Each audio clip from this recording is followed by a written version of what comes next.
eu vendi a minha filha para um macumbeiro, para ele poder fazer rituais com ela, né? E nesse ritual tinha que tirar a vida dela. Eu tinha ciência de tudo. Porém, quando eu vendi a minha filha, eu estava grávida dela ainda.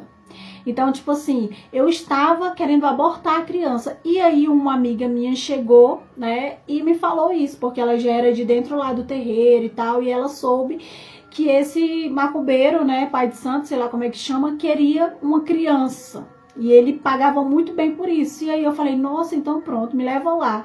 E ela me levou lá. Quando ela me levou lá, aí a gente conversou direitinho. Eu falei que não sabia o que que era, né, o sexo. Ele falou que não importava, podia ser menino ou menina. Não tinha importância alguma. Ele só queria a criança, né, assim que nascesse, para poder fazer o ritual lá. E aí eu fechei. O que que ele fez? Ele me deu metade do pagamento. Só que ele falou o seguinte: como você não quer que ninguém saiba que você está grávida, porque eu não queria que ninguém soubesse, né, que eu estava grávida. Aí ele me propôs eu ir para uma outra cidade, né, ficar lá minha gravidez toda. Ele iria me auxiliar, mandar dinheiro e tudo, até eu ganhar o bebê. Quando eu ganhasse o bebê, ele iria lá buscar a criança e levava para fazer os rituais. Ok? Fui para essa outra cidade, né? Inclusive pude levar essa minha própria amiga que me levou nele, né, para poder vender a criança. Ela foi comigo. E aí fiquei nessa outra cidade, inventei uma mentira para minha mãe, disse para ela que eu tinha arrumado um emprego e tal. E a minha mãe, desde a época que eu nasci, sempre foi evangélica, vocês entenderam? Só que ela nem imaginava que eu estaria grávida. Ok. Com 8 semanas, eu acho, 2 meses e um pouquinho de gravidez, eu fui fazer esqueci o nome. Fui fazer lá o exame para saber qual que era o sexo da criança. E eu descobri que era uma menina. Porém, eu fui fazer esse exame para saber qual era o sexo por vontade minha mesmo, né? Porque esse pai de santo aí que comprou a criança disse que não se importava com o sexo. Mas aí, gente, conforme o tempo foi passando, a minha barriguinha foi crescendo, sabe? Eu fui adquirindo ali um sentimento, um arrependimento, e eu não podia mais voltar atrás, porque ele já tinha me dado metade do dinheiro. E o restante do dinheiro ele me daria só depois que eu tivesse a criança. E esse dinheiro que ele tinha me dado, eu já tinha gastado boa parte, e não tinha nem como eu devolver esse valor, que já era um valor muito alto, entendeu? Então ali eu estava sem saída alguma. E o que que eu fiz? Eu chorava muito, pedia perdão a Deus, porque eu sabia que assim que eu tivesse a criança, ela iria, né, ser usada para um ritual e iria perder a vida ali. Eu estava me sentindo um monstro, sabe? Meu Deus, eu fiz isso por dinheiro, meu pai, como é que eu faço? Não tinha como eu contar para ninguém, nem fugir, porque esse macumbeiro era um macumbeiro muito forte na cidade, né? Todo mundo temia ele, medo dele, enfim. E não tinha como eu contar pra ninguém. E a casa que eu estava, o local que eu estava, que ele estava arcando com tudo, tinha outras pessoas lá, que todos os lugares que eu ia, essa pessoa ia, só pra não correr o risco de eu fugir ou algo do tipo, né? E ele falou pra mim que essa pessoa iria ficar até eu ganhar o bebê. Depois que eu ganhasse o bebê, pronto, eu podia seguir minha vida, ele me dava o restante do dinheiro e acabou.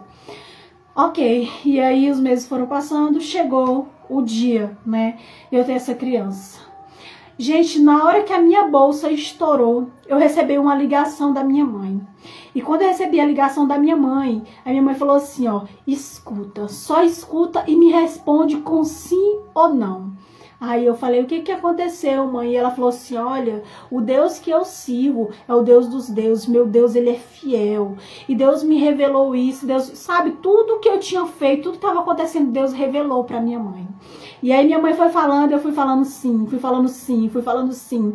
E minha mãe falou assim, Deus me mostrou você no sonho, minha filha, muito desesperada e arrependida e chorando, dizendo a Deus que não tinha saída.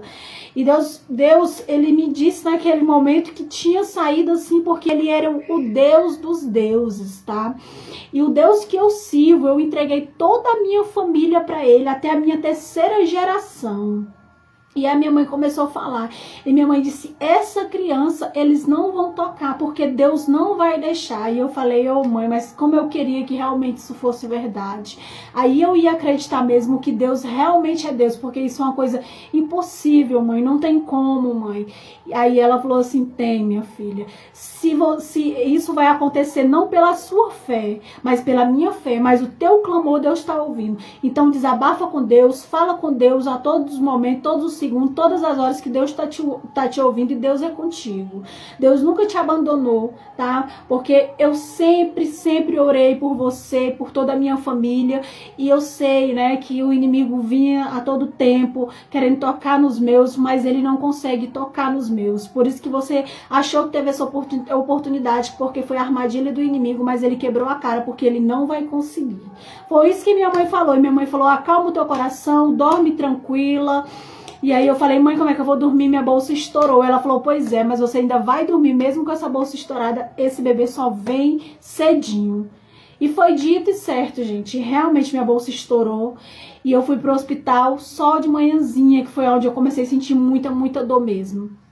E aí essas pessoas que esse pai de santo tinha pago, né, me levaram pro hospital, ligaram pra ele.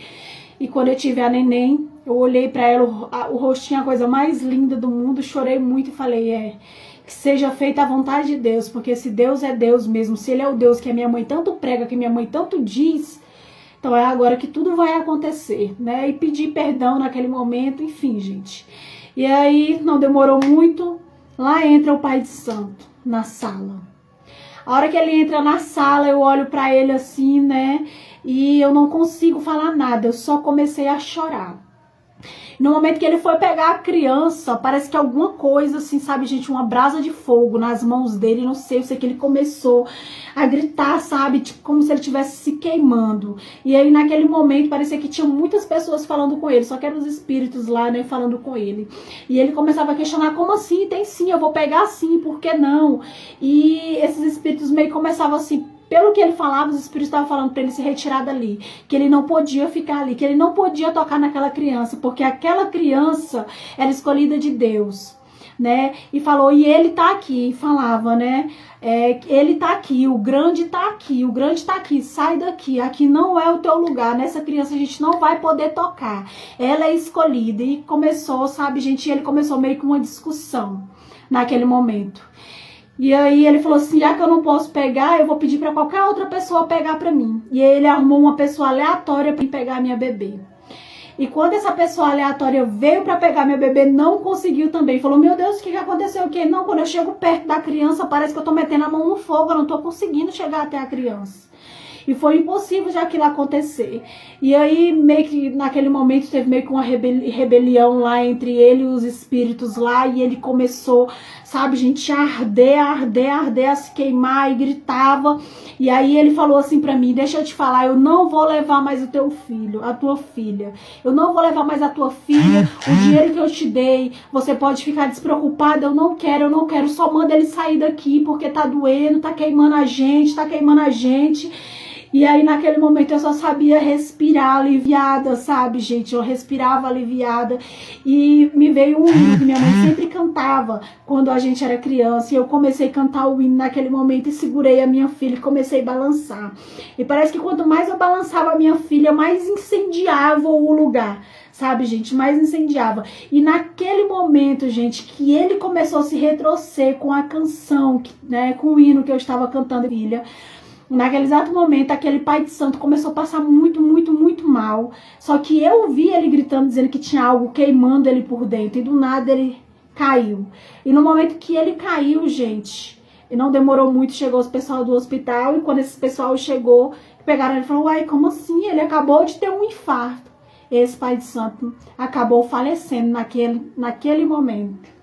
E isso serviu, gente, assim, de um aprendizado tão grande. A minha fé, ela aumentou tanto, eu acreditei tanto na existência de Deus e comecei a pedir perdão a Deus, né, por ter duvidado do poder que Deus tem, sabe, do cuidado que Deus tem com todos aqueles que amam Ele verdadeiramente, que seguem Ele verdadeiramente, que tem fé nele, entendeu? Que o mundo espiritual existe, enfim.